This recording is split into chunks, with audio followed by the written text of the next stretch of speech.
Hello, ladies, gents, and federal agents trying to gather evidence. My new novel is finally out right now, and you can find a link to it in the description or pinned in the comment section. It's a fantasy novel called The Last of the Wicked, about terrible modern-day witches and the gruesome price they pay for their magic. I'm trying out this time around to make it very cheap and accessible, so you can get it for a low price of $3 for the ebook and $12 for a gorgeous paperback. I put my heart and soul into that thing, I promise you. I would love it if you go over there and get a copy, and please leave a review if you read it and you liked it. That would be like the absolute best way to help me out. You can also find a link to the first half of the story if you'd like to try before you buy. I'm a big believer in that. I'm extremely proud of this novel. I've put a lot of love and care into it, and I sincerely think that it has a good chance to be, one of those stories that stays with you for a long time. If all this sounds interesting and you want to hear more, keep watching for a deeper delve into the story, premise, and setting. Spoiler-free, of course. But even if you're not interested, thank you for coming this far. I appreciate you. Hope to see you on whatever comes next.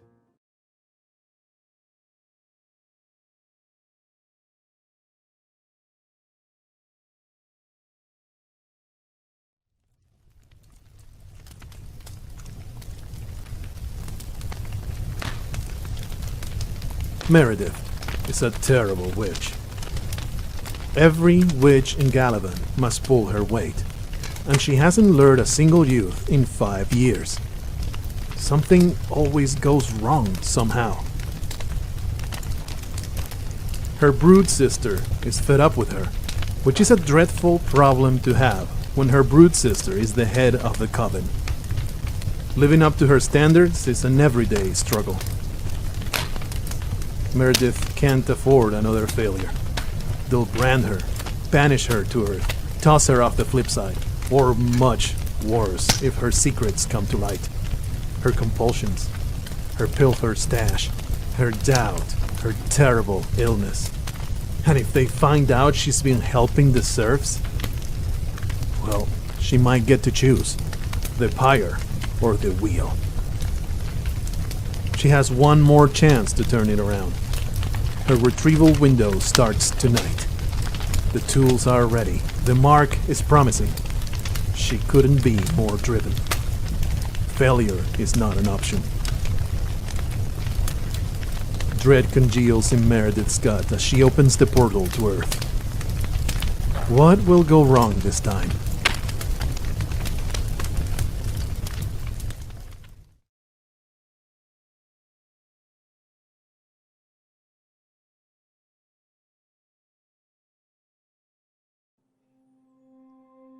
The landmass, now known as Galavan, used to be a valley deep in the French Pyrenees.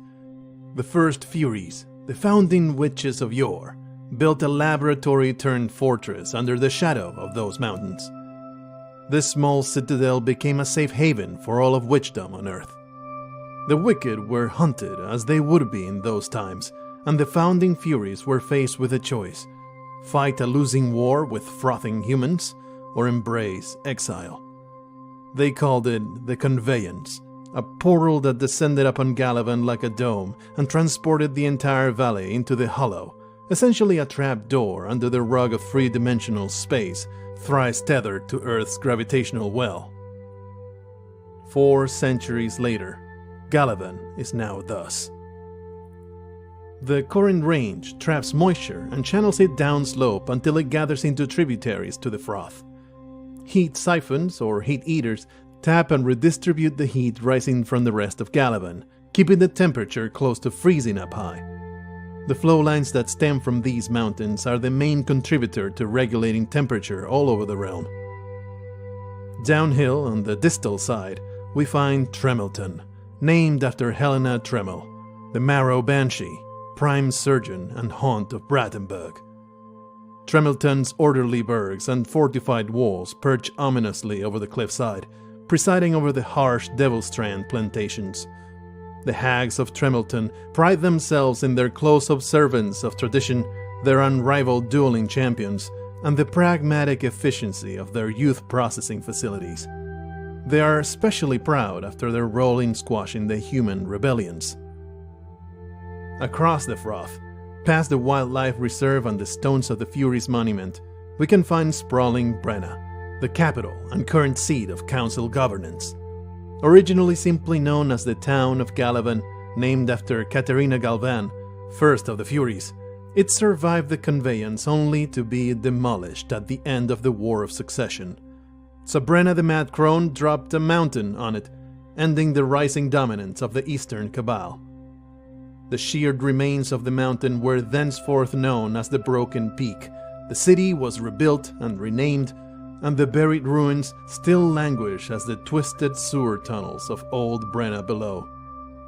Though they wouldn't openly admit it to their colleagues, Brennan crones consider themselves the true core of the Coven.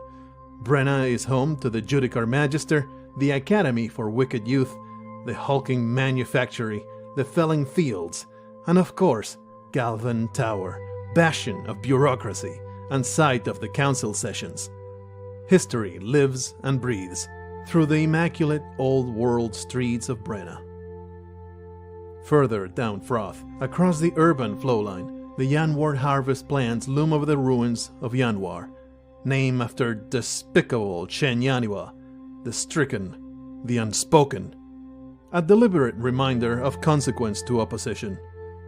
Old Yanwar and its mass graves rest above, leveled during the War of Succession, and new Yanwar split on both sides of the Froth, ravaged centuries later during the Civil War.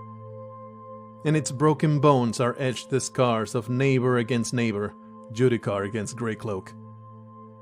Follow the bend of the Froth and plunge down Mergat's Fall, and you will immerse yourself in the sights, sounds, and fragrances of Valen's Feast, the cradle of Galavan's agriculture under the watchful care of Devalin, named after shrewd Valen, first engineer, architect of realms. Devalin lounges in gold and green along the shores of the dam-born Frothbelly Lake, as it's affectionately called. Devalin's shrews have a bit of a loose reputation among other witches, with lax public customs and colorful views about what constitutes proper public decorum. None of this detracts from the fact their manufacturing prowess is unrivaled in all of Galavan. Only the most talented among the Brutespawn earned their place as an alum in the conservatories, and many a counselor has benefited from their investiture empowering rituals. If a shrew's nose turns up over much, though, they will often be reminded that their unchecked tinkering is to blame for the golem revolts, and it is they who are in charge of flushing Galavan's toilet. And down at the bottom, where fertile land becomes swamp, where the trees droop and the labor swelters, lies Tarkis, named after Tarka the Gorgon, Supreme Magister, Butcher of Shaglaroth. The dire bog is constantly shrouded in mist, which is created by the smattering of furnaces that close the water cycle in Galavan. The Tarkan Gorgons have a well-earned reputation for eccentricity, stubbornness, and ill temper, and a not quite substantiated inclination for mysticism and superstition. It's down in the swamp and along the Great Steam Wall that serf labor is the most grueling as a witch's tenure in the Tarkis Practicum, where the most formidable among them are forged into deadly conduits of incantation. An astute listener might have gathered by now that witches are an unruly lot. Galavan's history is rife with conflict, and it is only recently that the Puritan doctrine has managed to keep a semblance of peace and cooperation among the wicked. With the challenges and shortages facing the Coven in modern times, it's anybody's guess how long the peace will last.